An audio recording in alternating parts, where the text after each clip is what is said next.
News 16 Kerala. Pakistan ജലപ്രതിസന്ധിയിലേക്ക്. Sindhu നദി ജലകരാർ പുനഃസ്ഥാപിക്കണമെന്നാവശ്യപ്പെട്ട് ഇന്ത്യക്ക് അയച്ചത് 4 കത്തുകൾ. പഹൽഗാം ഭീകരാക്രമണത്തിന് പിന്നാലെ സിന്ധു നദി ജലകരാർ റദ്ദാക്കിയ ഇന്ത്യയുടെ തീരുമാനം പുനഃപരിശോധിക്കണമെന്നാവശ്യപ്പെട്ട് പാകിസ്ഥാൻ കേന്ദ്ര സർക്കാരിന് 4 കത്തുകൾ അയച്ചു.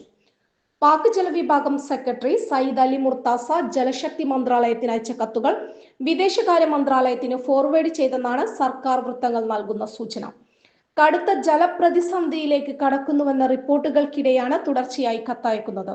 എന്നാൽ കരാർ റദ്ദാക്കിയ തീരുമാനത്തിൽ നിന്ന് പിന്നോട്ടില്ലെന്ന സൂചനയാണ് പലപ്പോഴായി ഇന്ത്യ നൽകിയത്. ഭീകരവാദത്തിനുള്ള പിന്തുണ അവസാനിപ്പിക്കാതെ പാകിസ്ഥാനുമായി മറ്റ് ചർച്ചകൾക്കില്ലെന്നാണ് ഇന്ത്യയുടെ നിലപാട്.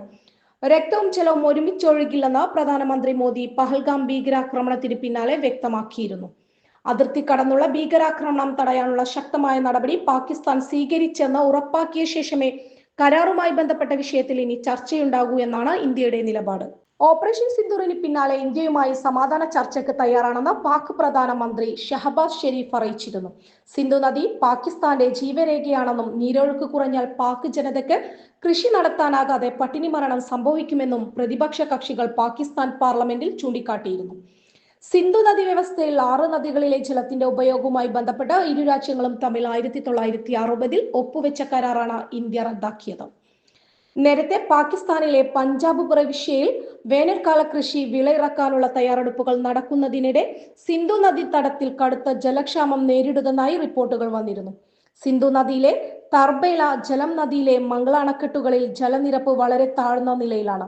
പഹൽഗാം ഭീകരാക്രമണത്തിന്റെ പശ്ചാത്തലത്തിൽ ഇന്ത്യ നദീജലം തടഞ്ഞതോടെ ചെനാബിലെ നീരൊഴുക്കും വൻതോതിൽ കുറഞ്ഞതായി റിപ്പോർട്ടിൽ പറയുന്നു. News 16 news desk.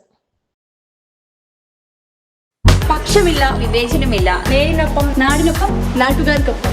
News 16 Kerala channel.